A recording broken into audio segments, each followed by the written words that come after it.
श्री गणेशाय नमः। श्री हरि। संक्षिप्त श्री देवी भागवत। निशुंभ और शुंभ का निधन। व्यास जी कहते हैं, निशुंभ महान पराक्रमी योद्धा था। मरना अथवा विजय पाना दो ही कार्य सामने हैं, ऐसा निश्चय करके वह मोर्चे पर देवी के सामने जाकर डट गया।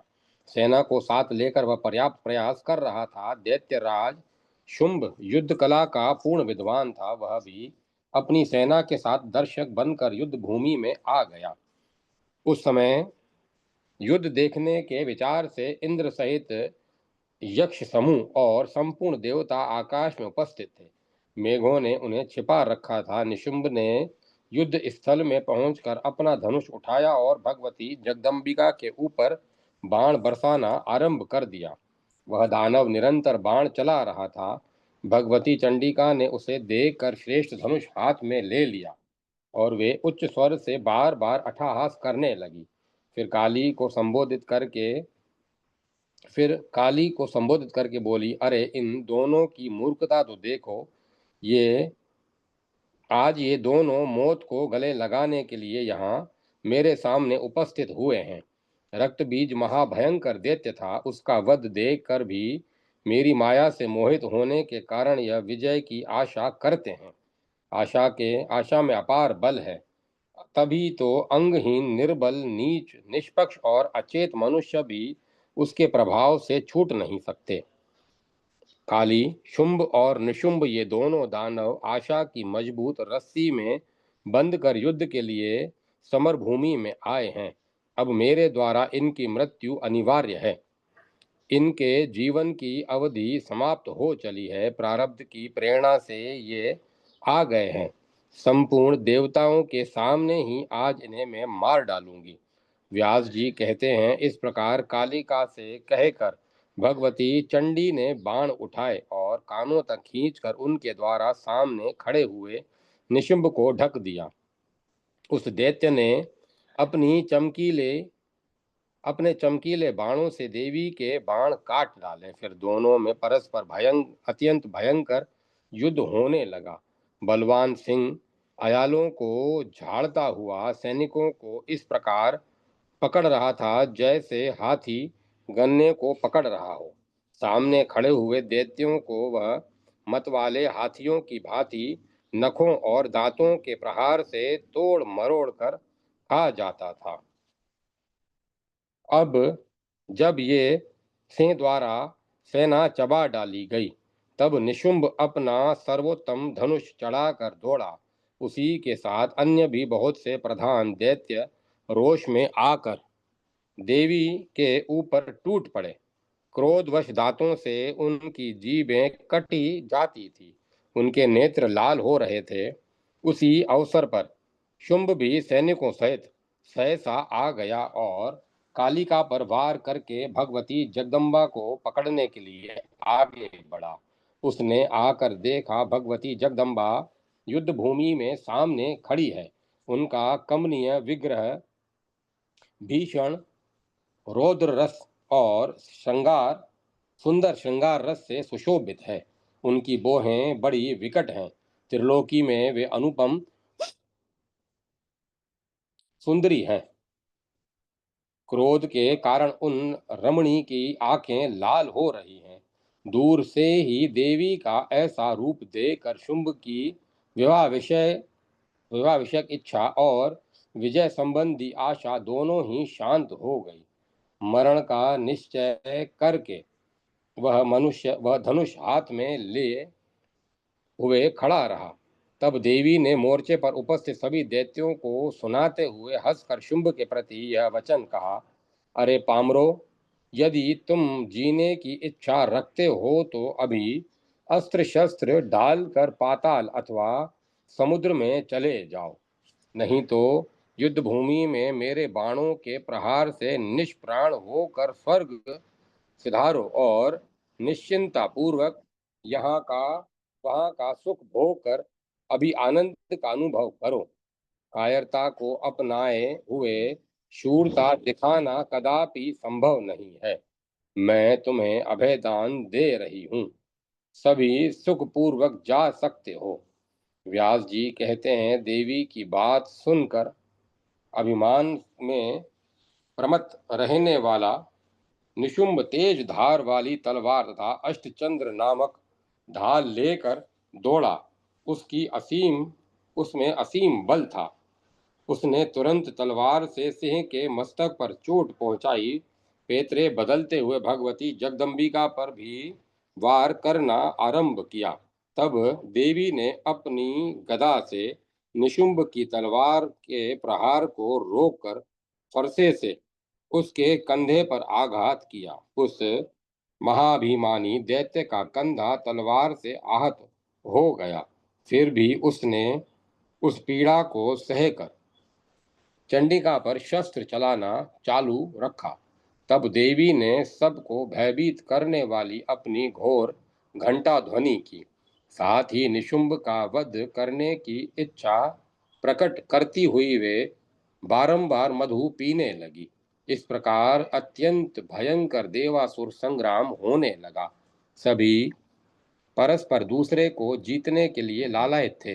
मांस खाने वाले गिद्ध और कौवे आदि पक्षी तथा कुत्ते और सियार प्रभृति भयंकर जानवर अत्यंत तृप्त होकर नाच रहे थे।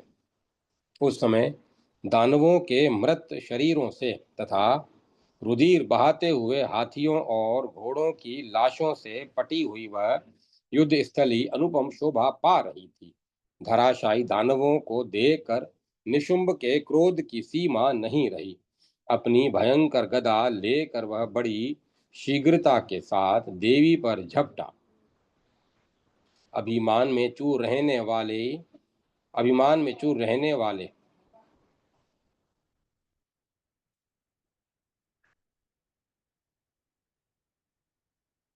उस दैत्य ने गदा से सिंह के मस्तक पर प्रहार किया। फिर गदा उठाई और हंसकर देवी पर प्रहार करने दौड़ा। अब देवी के मन में भी अपार क्रोध आ गया। निशुंभ सामने खड़ा होकर मरने को उद्यत था। उसे देखकर भगवती जगदम्बा कहने लगी। देवी ने कहा, मूर्ख, मैं तलवार चला रही हूं। जब तक यह तेरे गले के पास न पहुंच जाए तब तक ठहर जा। फिर तो तेरा यमराज के घर जाना सर्वथा निश्चित है। व्यास जी कहते हैं, इस प्रकार कहकर भीषण तलवार से भगवती चंडिका ने तुरंत निशुंभ के मस्तक को धड़ से अलग कर दिया। देवी के प्रयास से मस्तक कट जाने पर वह अत्यंत विकराल धड़ हाथ में गदा लिए देवताओं को भयभीत करता हुआ नाचने लगा। तब देवी ने अपने चमकीले बाणों से उस दानव के हाथ पैर काट डाले। अब पर्वत की तुलना करने वाला वह नीच दैत्य प्राणहीन होकर पृथ्वी पर गिर पड़ा। उस दैत्य के अत्यंत भयंकर पराक्रम उस दैत्य में अत्यंत भयंकर पराक्रम था। उसके गिर जाने पर सेना में भीषण हाहाकार मच गया। सैनिक भय से कांप उठे। सभी सैनिक रुधिर से भीग चुके थे। हथियार फेंक कर चित्कार करते हुए वे राजभवन पर जाकर ठहरे, क्योंकि उस इस बीच में शुंभ लौट गया था। तब शत्रु के संहार की शक्ति रखने वाले शुंभ ने आए हुए दैत्यों को देखकर उनसे पूछा, निशुंभ कहाँ है? घायल होकर तुम्हारे भागने का क्या कारण है?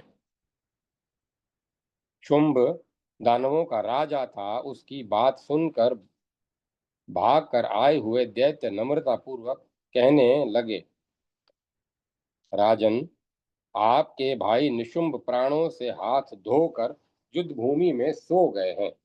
उनके जितने अनुचर थे उन्हें भी उस स्त्री ने मार डाला है।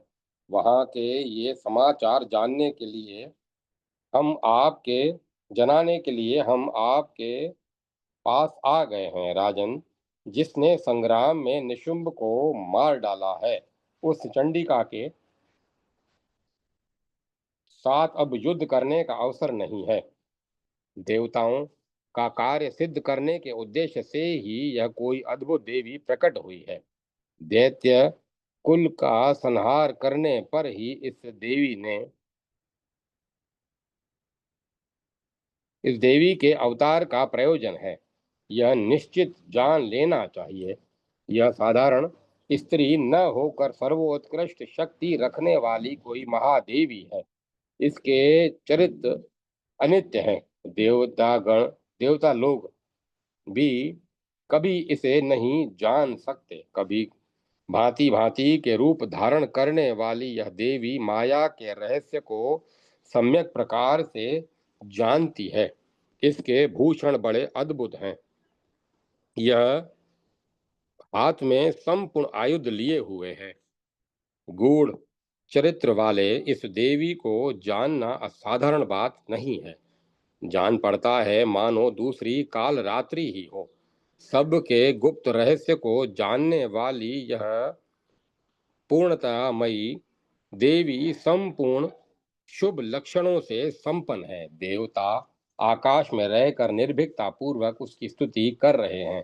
परम अद्भुत तस्य रूपिणी, अद्भुत स्वरूपिणी वह श्री देवी देवताओं का भी कार्य सिद्ध कर रही हैं। आप यदि शरीर को सुरक्षित रखना चाहते हैं तो इस समय भाग जाना ही परम धर्म है।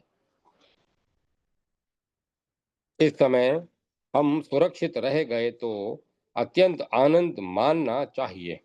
राजन, काल समय पाकर कभी सबल भी अबल हो जा बना देता है तथा समय पर पुनः बलवान बनकर उसके हाथ में विजयश्री भी उपस्थित कर देता है। कभी तो यह काल दाता को याचक बना देता है और कभी याचक को दाता बनाने में सफल हो जाता है। इंद्र प्रभृति सभी देवता काल के अधीन हैं। सब पर प्रभुत्व स्थापित किए रखने वाला एक काल ही है। अतः आप काल की प्रतीक्षा कीजिए। इस समय यह आपके विपरीत है। यह देवताओं के लिए अनुकूल और दैत्यों के लिए प्रतिकूल चल रहा है। राजन, इस काल की गति सर्वथा एक सी नहीं रहती। इसके अनेक रूप होते हैं। अतः इस काल की चेष्टा पर विचार करना परम आवश्यक है। कभी मनुष्य उत्पन्न होते हैं और कभी उनके मरण का क्षण भी उपस्थित हो जाता है। एक काल उत्पत्ति में निमित्त बनता है तो दूसरा विनाश का हेतु बन जाता है। महाराज, आपके सामने इसका प्रत्यक्ष प्रमाण है। देवी के पक्षपाती इंद्र प्रभृति ये सभी देवता आपको भेंट देते थे, क्योंकि उस समय काल आपके अनुकूल था। किंतु अब उसी काल के प्रतिकूल हो जाने पर उल्टी बात दृष्टि में दृष्टि में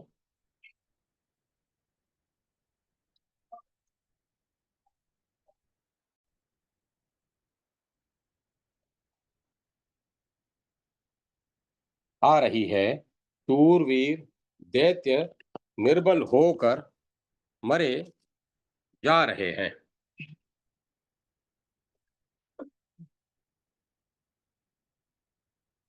अतः सबको मारने वाला काल ही प्राणियों को शुभ और अशुभ का भागी बनाया करता है। इसमें न काली कारण है और न सनातन देवता ही।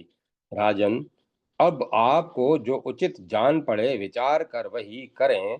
यह काल आपके तथा दानवों के लिए भी अनुकूल नहीं है। राजेंद्र, यह सारा जगत काल के अधीन है। यह देखकर आप भी शीघ्र ही पाताल की राह पकड़ें। जीवन सुरक्षित रहा तो फिर कभी सुख की घड़ी सामने आएगी। महाराज, कहीं आपका निधन हो गया तब तो शत्रुगण आनंद में भरकर मंगलगान करते हुए सर्वत्र अपनी विजय पताका फहराने लगेंगे। व्यास जी कहते हैं, भाग कर आए हुए सैनिकों की उपयुक्त बातें सुनकर दैत्यराज शुंभ तुरंत उनसे कहने लगा। उसकी आंखें क्रोध से नाच रही थी। शुंभ बोला, अरे मूर्खों, तुम्हारे मुख से इस प्रकार की बातें, इस प्रकार के खोटे वचन क्यों निकल रहे हैं? मुझे जीवन ही प्रिय नहीं है। क्या भाइयों और मंत्रियों को मरवा कर निर्लज होकर मैं भाग जाऊं? प्राणियों का शुभ और अशुभ अत्यंत बलवान काल के हाथ में है। यह सत्य है कि गुप्त रूप से सब पर शासन करने वाला वह काल बता हटाया नहीं जा सकता। इस स्थिति में क्या मुझे क्यों चिंता करनी चाहिए? जो होना है वह होता रहे।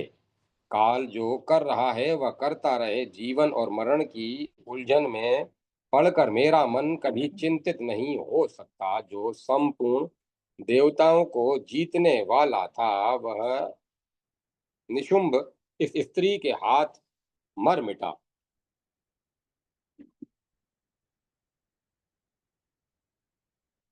रक्तबीज महान शूरवीर था, वह भी इस लोक से चल बसा। जब ये सभी मृत्यु के मुख में चले गए, तब अपनी कमनीय कीर्ति खोकर मैं ही जीने की आशा क्यों करूं? जगत की रचना करने वाले ब्रह्मा सर्वसमर्थ हैं, परंतु जब उसके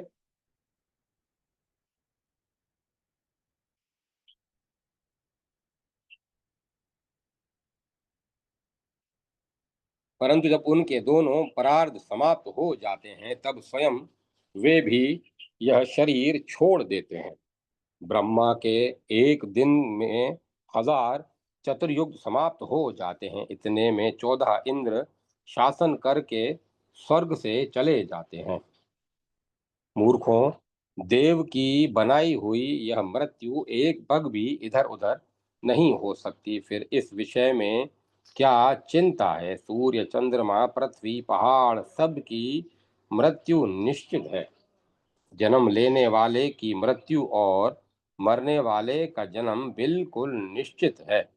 यह शरीर क्षणभंगुर है ही।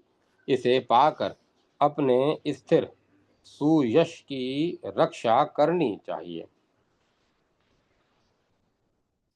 बहुत शीघ्र मेरा रथ तैयार करो। मैं युद्ध भूमि में जाऊंगा। जब जय अथवा मरण प्रारब्ध अनुसार जो भी होने वाला हो जाए। इस प्रकार सैनिकों में इस प्रकार सैनिकों से कहकर शुंभ तुरंत रथ पर सवार हुआ और हिमालय पर्वत के लिए, जहां भगवती जगदम्बा विराजमान थीं, चल दिया। उस अवसर पर हाथी, घोड़े, रथ और पैदल चलने वालों से सुसज्जित चतुरंगनी सेना भी उसके साथ चल पड़ी। सभी नाना प्रकार के आयुध लिए हुए थे। उस पर्वत पर जाकर शुंभ ने भगवती जगदम्बा को देखा। उस समय सिंह पर सवारी करने वाली वे त्रिभुवन मोहिनी देवी एक परम सुंदरी स्त्री के रूप में विराजमान थी। संपूर्ण भूषण अथवा संपूर्ण भूषण उनके शरीर को विभूषित कर रहे थे। सभी शुभ लक्षणों से वे सुशोभित थी। देवता, यक्ष, गंधर्व और किन्नर आकाश में खड़े होकर उनकी स्तुति कर रहे थे। पारिजात के फूलों से उनका पूजन हो रहा था। शंख और घंटे की मनोहर ध्वनि निकल रही थी।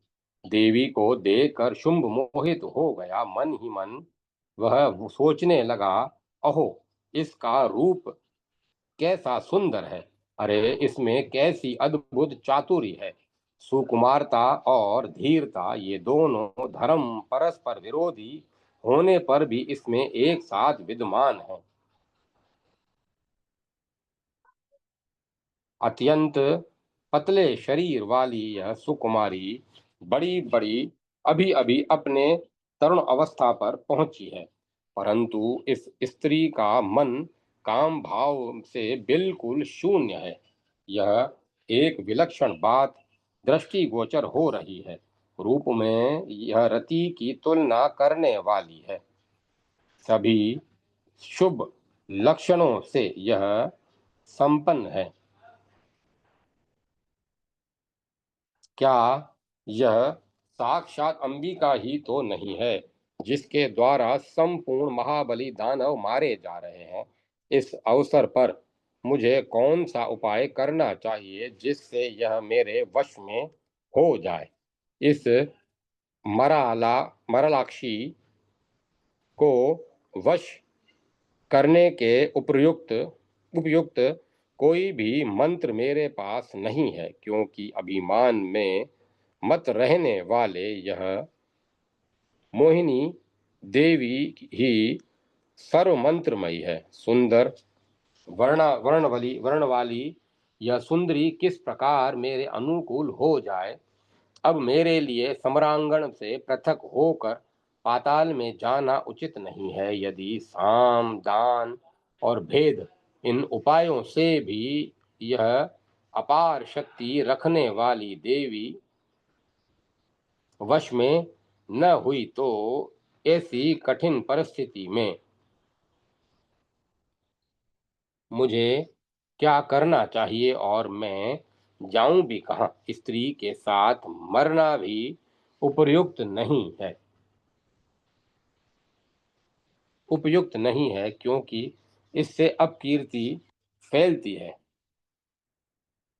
स्त्री के हाथ मरना भी उपयुक्त नहीं है, क्योंकि इससे अपकीर्ति फैलती है। ऋषियों ने बतलाया है कि श्रेयस्कर मृत्यु वह है जो समर भूमि में समान बल वाले योद्धा के साथ लड़ते लड़ते समाप्त हो। देव के विधान से ऐसी स्त्री सामने आ गई है। जो विधाता जो सैकड़ों देव के विधान से ऐसी स्त्री सामने आ गई है जो सैकड़ों हजारों वीरों से भी अधिक बलवान है। अत्यंत बलशालिनी यह नारी हमारे कुल का सम्यक प्रकार से संहार करने के लिए यह करने के लिए ही उपस्थित हुई है। इस प्रकार यदि साम नीति से युक्त वचन कहे जाएं तो वे बिल्कुल निष्फल हैं, क्योंकि यह तो मारने के लिए ही आई है। तब फिर शांति से यह कैसी कैसे प्रसन्न हो सकती है? भांति भांति के शस्त्रों से विभूषित होने के कारण कुछ धन देकर भी इसे विचलित नहीं किया जा सकता। भेद नीति से भी नहीं काम दे सकती भेद नीति भी नहीं काम दे सकती, क्योंकि सभी देवता इसके वश में हैं। अतएव भागने की अपेक्षा संग्राम में मर जाना ही ठीक है। अब विजय अथवा मृत्यु प्रारब्ध के अनुसार जो भी हो, कोई चिंता नहीं। व्यास जी कहते हैं, इस प्रकार मन में विचार करके निशुंभ और शुंभ इस प्रकार मन में विचार करके शुंभ ने अपनी धीरता को बनाए रखा। युद्ध करने के लिए कटिबद्ध होकर सामने खड़ी हुई देवी से कहा, देवी युद्ध करो प्रिय, इस समय तुम्हारा यह परिश्रम बिल्कुल व्यर्थ है। तुम बुद्धि से काम नहीं ले रही हो। अरे, स्त्रियों के लिए यह धर्म कभी शोभा नहीं देता। स्त्रियों के नेत्र ही बाण हैं, बोहें ही धनुष का काम देती हैं। हाव भाव उनके शस्त्र हैं। विद्वान पुरुष भी उनका लक्ष्य बन जाता है। अपने अंगों को चंदन आदि से सजाना ही उद्योग है। मनोरथ ही रथ का काम करता है। धीरे धीरे मधुर वचन बोलना ही भेरी ध्वनि है, इसके सिवाय अन्य कुछ भी नहीं। स्त्रियां इसके अतिरिक्त अन्य अस्त्र हाथ में लें, यह उनके लिए केवल विडंबना ही है। प्रिय, लज्जा ही तुम्हारा भूषण है, दृष्टता कभी तुम्हें शोभा नहीं देती। युद्ध की इच्छा करने वाली श्रेष्ठ नारी कर्कश कर्कशा के सदृश दिखाई पड़ती है। धनुष खींचे धनुष खींचते समय स्त्री अपने स्तनों को छिपाने में कैसे सफलता पा सकती है। कहाँ धीरे धीरे पृथ्वी पर पैर रखना और कहाँ गदा लेकर दौड़ना। इस समय यह कालिका और दूसरी स्त्री चामुंडा, ये ही तुम्हारी बुद्धि दात्री हैं। बीच बीच में चंडिका भी तुम्हें उपाय बताया करती हैं। रूखी बोली बोलने वाली शिवा तुम्हारी शुश्रूषा में रहती हैं। संपूर्ण प्राणियों में भयंकर सिंह तुम्हारा वाहन है। वरवर्णिनी, तुम वीणा न बजाकर शंख ध्वनि कर रही हो। ये सभी कर्म तुम्हारे रूप और यौवन के विरुद्ध हैं। भामिनी, यदि तुम्हें युद्ध ही अभिष्ट है तो विकराल रूप धारण कर लो। इसके लंबे जिसके लंबे होंठ हों, नखों में कुरूपता भरी हो, शरीर की कांति धूमिल हो, भयानक भूख हो, बड़ी बड़ी टांगे हों, दांत कुरूप हों और बिल्ली की आंखों के समान पिंगल वर्ण की भयंकर आंखें हों। ऐसा वेश बनाकर युद्ध भूमि में तुम स्थिरता पूर्वक खड़ी हो जाओ। साथ ही तुम्हारे मुख से वचन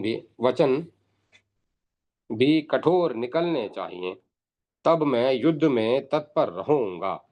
सुंदरता की में रति की तुलना करने वाली मृगलोचने, तुम जैसी सुंदर स्त्री को सामने देखकर युद्ध में प्रहार करने के लिए मेरा हाथ नहीं उठ रहा है। व्यास जी कहते हैं, धनंजय जन्मे जय व्यास जी के जन्मे जय शुंभ काम से व्याकुल होकर यूं बक रहा था। उसे देखकर भगवती जगदम्बा मुस्कुराकर यह वचन कहने लगी। देवी ने कहा, अरे मूर्ख, काम के बाण से अपनी विवेक शक्ति खोकर क्यों व्यर्थ प्रलाप कर रहा है। मूढ़, तू कालिका अथवा चामुंडा के साथ ही युद्ध कर ले, मैं तो केवल देखने के लिए खड़ी हूं। ये दोनों देवियां सम्रांगण में तेरे साथ लड़ने के लिए पूर्ण समर्थ हैं। तू अपनी इच्छा के अनुसार इन पर प्रहार कर, मैं तेरे साथ युद्ध करना नहीं चाहती।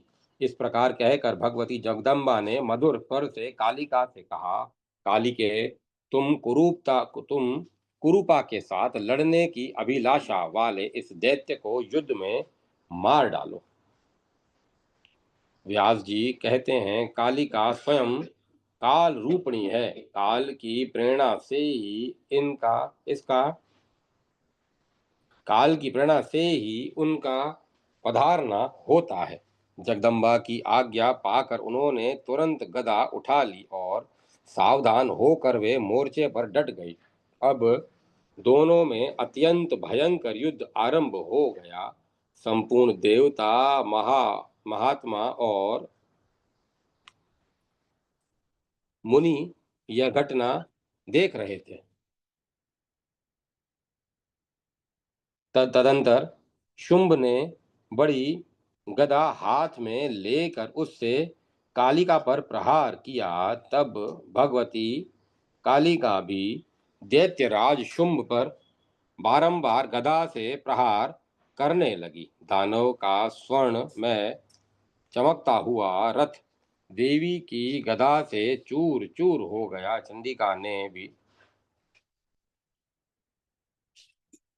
चंडी ने रथ खींचने वाले गधे और सारथी के भी उसी क्षण प्राण हर लिए। अब क्रोध से में भरा हुआ शुंभ विशाल गदा लेकर पैदल युद्ध करने लगा। उसके मुख पर प्रसन्नता की किरणें झलक रही थी। उसने भगवती कालिका की छाती पर गदा चलाई। देवी ने गदा को रोक लिया और झट तलवार उठा ली।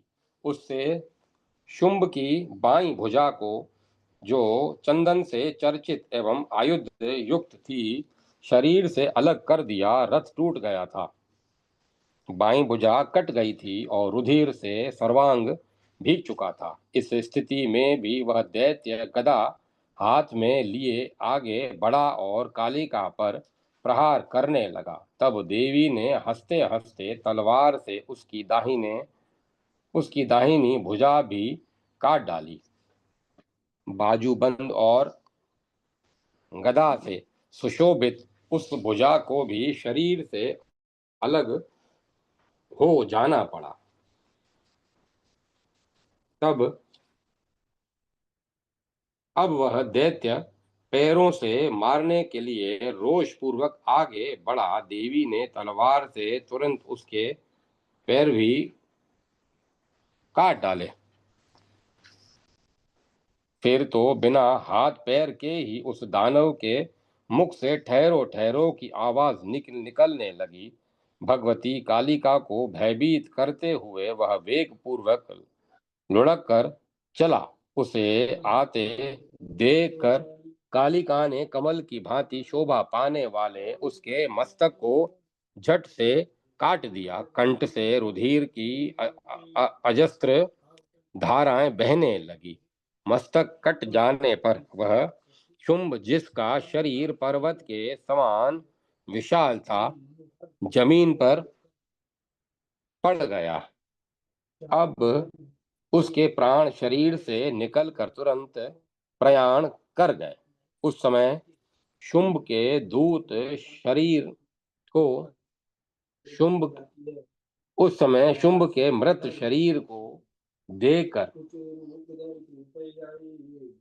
इंद्र सहित संपूर्ण देवता भगवती चंडिका और कालिका की स्तुति करने लगे। सुखदायिनी वायु चलने लगी। दिशाओं में अत्यंत प्रकाश छा गया। होम करते समय अग्नि से पवित्र ज्वालाएं निकलने लगी। राजन, मरने से बचे हुए जितने दानव थे, उन्होंने भगवती जगदम्बा को प्रणाम करने के पश्चात अपने आयु त्याग कर पाताल की यात्रा की। देवी की यह संपूर्ण उत्तम चरित्र मैंने सुना दिया। इसमें शुंभ आदि दानवों के वध और देवताओं के रक्षण का प्रसंग आया है। भूमंडल पर रहने वाले जो मानव भक्ति पूर्वक निरंतर इन समस्त उपाख्यानों का पठन अथवा श्रवण करते हैं, उनकी सारी कामनाएं सिद्ध हो जाती हैं। भगवती की कृपा से पुत्रहीन पुत्रवान और निर्धन प्रचुर धनवान हो जाता है। रोगी रोग से मुक्त हो जाता है। इसके प्रभाव से संपूर्ण कामनाएं सिद्ध हो सकती हैं। इस पवित्र आख्यान को सुनने वाला मानव शत्रु से भयभीत नहीं हो सकता और इस पवित्र आख्यान को सुनने वाला मानव शत्रु से भयभीत नहीं हो सकता और निरंतर इसका अध्ययन एवं श्रवण करने वाला मनुष्य मुक्ति का अधिकारी होता है।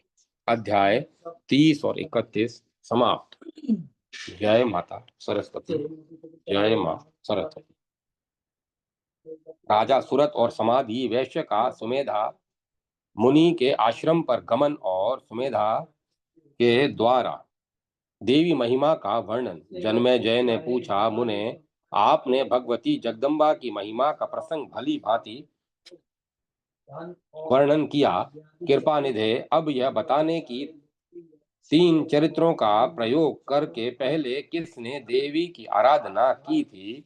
संपूर्ण कामनाओं को पूर्ण करने वाली ये देवी सुपूजित होकर पहले किस पर प्रसन्न हुई थी और किसे महान फलभागी होने का सुअवसर प्राप्त हुआ था? ब्रह्मन, महाभाग, साथ ही आप भगवती की उपासना, पूजा तथा होम की विधि का भी वर्णन करने की कृपा करें। सुत जी कहते हैं, राजा जन्मेजय की बात सुनकर सत्यवती नंदन व्यास जी प्रसन्नता पूर्वक महामाया की महिमा का प्रसंग महाराज को सुनाने लगे। व्यास जी कहते हैं, प्राचीन समय की बात है। स्वरोचिष मनवंतर के सुरत नाम के एक राजा थे। उनका स्वभाव बड़ा उदार था। प्रजा पालन में उनकी बड़ी तत्परता थी। वे सत्यवादी, कर्मनिष्ठ, ब्राह्मणों के उपासक, गुरु में श्रद्धा रखने वाले और सदा अपनी पत्नी से ही प्रेम करने वाले थे। उन दानशील नरेश का किसी से कोई विरोध नहीं था। धनुर्विद्या के वे पारंगत थे। यूं राज्य की रक्षा में तत्पर रहने वाले राजा सूरत का कुछ पर्वतवासी मलेच्छों से सामना हो गया। उन मलेच्छों ने अनायास उनसे शत्रुता ठान ली। मद के अभिमान में चूर रहने वाले वे मलेच्छ हाथी, घोड़े, रथ और पैदल सैनिकों से सुसज्जित अपनी चतुरंगनी सेना लेकर आ पहुंचे। अब उन भयंकर मलेच्छों के साथ सूरत का भयानक युद्ध होने लगा। यद्यपि मलेच्छ निर्बल थे और उनकी अपेक्षा राजा में अद्भुत बल था, फिर भी देववश राजा सूरत युद्ध में उनसे हार गए। उत्साहहीन होकर उन्होंने अपने नगर की राह पकड़ ली। नगर में सूरत का दुर्ग अत्यंत सुरक्षित था। उसके चारों ओर किले थे। वहां पहुंचकर उन्होंने देखा कि उनके प्रधान सहयोगी शत्रु पक्ष के अधीन हो चुके हैं। विचार किया, इस किले से सुरक्षित विस्तृत दुर्ग में रहकर समय की प्रतीक्षा की जाए अथवा युद्ध किया जाए। मंत्री शत्रु पक्ष के समर्थक हो गए हैं, अतः उनसे परामर्श करना सर्वथा अनुचित है। वे फिर सोचने लगे, कहीं शत्रु के आश्रय में रहने वाले ये मेरे दुराचारी मंत्री ही युद्ध यदि मुझे शत्रुओं के सामने उपस्थित कर देंगे तो तब क्या होगा? इन नीच बुद्धि वालों के प्रति कभी भी विश्वास नहीं करना चाहिए। जो लोभ के अधीन हो गए हैं, उन मनुष्यों द्वारा कौन सा काम नहीं हो सकता। लोभ में भरा हुआ मानव पिता, भ्राता, मित्र, सूर्योदय, बांधव, पूजनीय, गुरु एवं ब्राह्मण का भी निरंतर द्वेष निरंतर द्वेषी बन जाता है। इस समय मेरा दुराचारी मंत्रिमंडल शत्रु वर्ग के आश्रय में चला गया है, अतः इन दुष्टों के प्रति मुझे कभी पूरा विश्वास नहीं करना चाहिए। यूं भली भांति विचार करने के पश्चात राजा सूरत अत्यंत निराश होकर घोड़े पर चढ़े और अकेले ही नगर से निकल पड़े। उनके साथ एक भी सहायक नहीं था। वहां से वे एक बिहड़ वन में चले गए। फिर उन बुद्धिमान नरेश ने सोचा, अब कहाँ चलना चाहिए? यहाँ से 3 योजन की दूरी पर सुमेधा नामक एक महान तपस्वी मुनि का पवित्र आश्रम है। यह बात उनके ध्यान में आ गई, अतः वे वहीं चले गए। नदी के तट पर वह सुरम्य स्थान था। बहुत से वृक्ष उस आश्रम की शोभा बढ़ा रहे थे। वहां सभी पशु वैर शून्य होकर विचरते थे। कोयलों की मधुर कूक सुनाई दे रही थी। अध्ययनशील विद्यार्थियों के स्वर गूंज रहे थे। सैकड़ों मृगों से यह वह आश्रम सुशोभित था। सुंदर फूल और फल वाले अनेक वृक्षों से वह स्थान भरा पूरा था। यह वह आश्रम अग्निहोत्र के धुएं से प्राणियों को सदा प्रसन्न किए रहता था। नित्य तुमुल वेद ध्वनि के कारण वह स्वर्ग से भी अधिक सुंदर जान पड़ता था। यह आश्रम को देखकर राजा सूरत के मन में बड़ी प्रसन्नता हुई। उन्होंने निर्भय होकर मुनि से उस आश्रम पर विश्राम करने का निश्चय किया। उन्होंने निर्भय होकर मुनि के उस आश्रम पर विश्राम करने का निश्चय कर लिया। घोड़े को एक वृक्ष के में बांध दिया और वे आश्रम में चले गए। वहां देखा साखू वृक्ष की छाया में मृग चर्म के आसन पर सुमेधा मुनि विराजमान हैं। मुनि जी शांत होकर विद्यार्थियों को वेदांत पढ़ा रहे थे। तपस्या से उनका शरीर दुर्बल हो गया था। क्रोध, लोभ आदि द्वंद्व भाव उनमें बिल्कुल नहीं थे। मन में दाह का नितांत अभाव था। वे सत्यवादी मुनि शांति पूर्वक निरंतर आत्मज्ञान का चिंतन करते रहते थे। उन्होंने उन्हें देखकर राजा के मन में उनके प्रति अपार श्रद्धा उत्पन्न हो गई। वे उनके सामने दंड की भांति भूमि पर पड़ गए और साष्टांग प्रणाम करने लगे। उस समय तुरंत की आंखें आंसुओं से डबडबा गई थी। तब मुनि ने बार बार उठने के लिए आग्रह करके उनसे कहा, तुम्हारा कल्याण हो। मुनि का संकेत पाकर विद्यार्थी ने राजा को एक आसन दे दिया। आदेश अनुसार राजा उठे और उस आसन पर बैठ गए। मुनि जी ने अर्घ्य पाद आदि के द्वारा महाराज सूरत का विधिवत स्वागत किया। पूछा, आप कौन हैं, कहाँ से पधारे हैं और क्यों इतने चिंतित हैं? अब आप इच्छा अनुसार अपना मनोभाव व्यक्त करें। आप किस प्रयोजन से यहाँ आए हैं? मन में कौन सा विचार उपस्थित है? अवश्य बताएं। आपका कोई असाध्य भी मनोरथ होगा तो मैं उसे भी पूर्ण करने का प्रयत्न करूंगा। राजा ने कहा, मैं सूरत नाम का एक राजा हूँ। शत्रुओं से मेरी पराजय हो चुकी है, अतः महल स्त्री और राज्य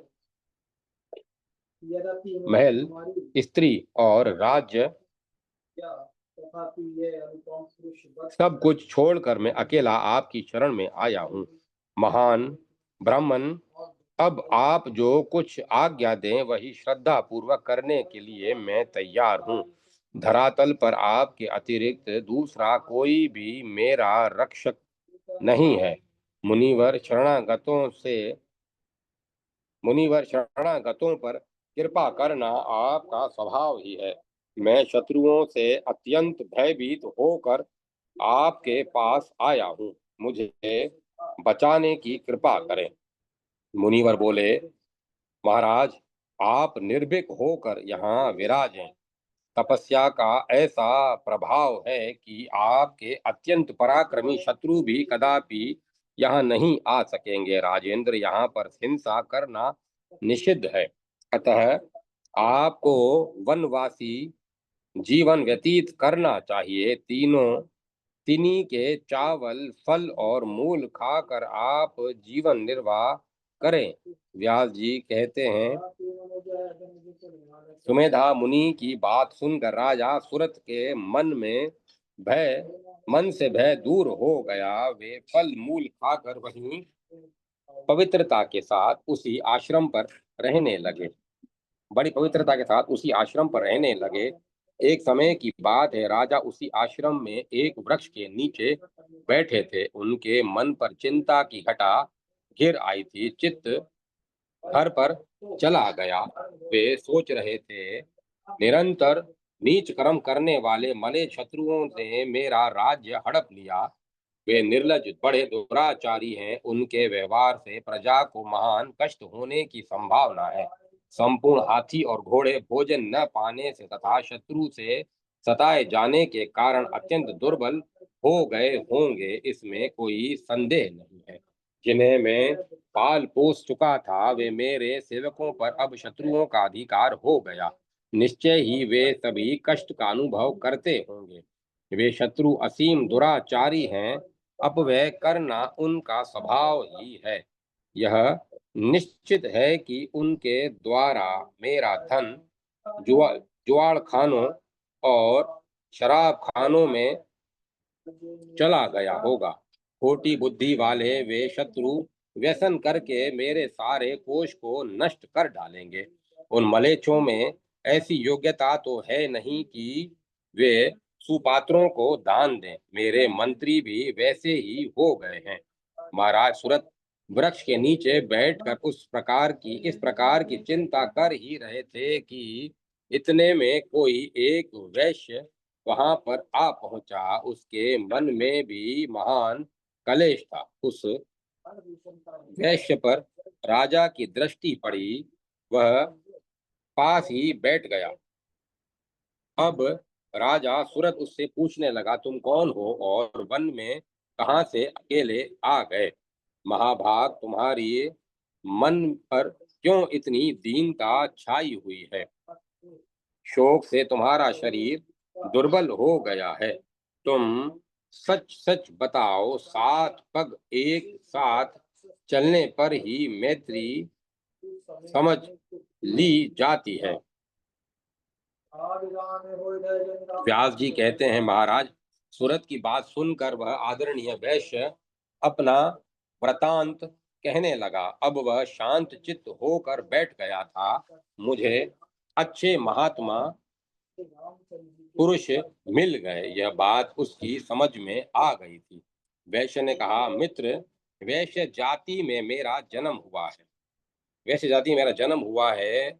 लोग मुझे समाधि नाम से पुकारते हैं। मेरे पास पर्याप्त धन था। धर्म में मेरी बड़ी आस्था है। मैं कभी झूठ नहीं बोलता, किसी से कोई ईर्ष्या नहीं करता। फिर भी मेरे पुत्र और स्त्री धन के बड़े लोभी हैं। उन दुष्टों ने मुझे कृपण बताकर घर से निकाल दिया है। अपने कहलाने वाले उन व्यक्तियों से त्यागे जाने के कारण मैं बड़ी कठिनता से त्यागी जा जो बड़ी कठिनता से त्यागी जा सकती है, ऐसी प्रचुर संपत्ति को छोड़कर मैं शीघ्र ही वन में चला आया। प्रियवर, आप कौन हैं? देखने में बड़े भाग्यशाली प्रतीत होते हैं। अब अपना वृतांत बताने की कृपा करें। राजा ने कहा, मैं सूरत नाम का एक राजा हूँ। डाकुओं ने मुझे महान कष्ट दिया है। साथ ही मंत्रियों ने भी मेरे साथ धोखा किया है। अतः राज्यच्युत होकर मैं यहाँ समय व्यतीत कर रहा हूँ। वैश्यवर, भाग्यवश तुम भी मित्र रूप से यहाँ मेरे पास आ गए। महाबुद्धे, इस वन में बड़े सुंदर वृक्ष हैं। अब हम दोनों व्यक्ति यहीं सुखपूर्वक समय व्यतीत करेंगे। विशोत्तम विषोत्तम, चिंता दूर करके स्वास्थ्य हो जाओ। यही इच्छा अनुसार आनंद मानते हुए मेरे साथ रहो।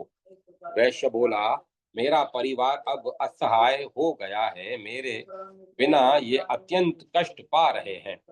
दुख और शोक से संतप्त होकर वे महान चिंतित हो जाएंगे। राजन, मेरी पत्नी और पुत्र शारीरिक सुख पा रहे हैं अथवा नहीं, इस प्रकार की चिंता से आतुर मेरा चित्त सदा अशांत बना रहता है। राजन, अपने पुत्र, स्त्री, घर और बंधु बांधवों को मैं फिर कब देखूंगा? ग्रह की चिंता में अत्यंत व्याकुल मेरा मन किसी प्रकार भी स्वस्थ नहीं हो पाता। राजा सूरत ने कहा, महामते, जिन दुराचारी एवं प्रचंड मूर्ख पुत्रों ने तुम्हें निकाल कर घर से बाहर कर दिया है, उन्हें देखकर अब तुमको कौन सा सुख प्राप्त होगा? दुख देने वाले सुहृदय की अपेक्षा शत्रु को उत्तम माना जाता है। अतः मन को स्थिर करके तुम मेरे साथ आनंद करो। वैश्य ने कहा, राजन, असीम दुख से संतप्त मेरा मन किसी प्रकार भी स्थिर नहीं हो रहा है, क्योंकि दुराचारी भी बड़ी कठिनता से जिसका त्याग करते हैं, उस कुटुंब की चिंता मुझे सता रही है।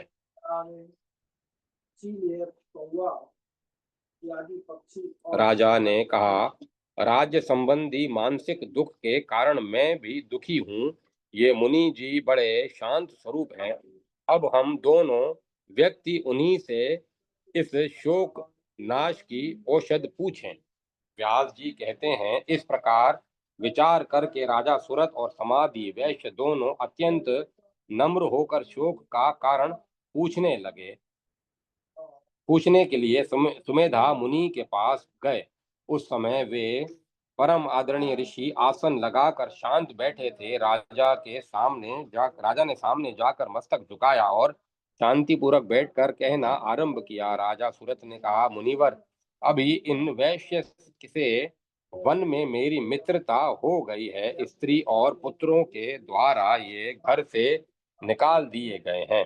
संयोगवश मुझसे इनकी भेंट हो गई। कुटुंब से अलग होने के कारण इनके मन में अपार दुख हो रहा है। उन्हें किसी प्रकार भी शांति नहीं मिल रही है। इस समय यही स्थिति मेरी भी है। महामते, राज्य मेरे हाथ में नहीं है। मैं दुख से शोकातुर रहता हूँ।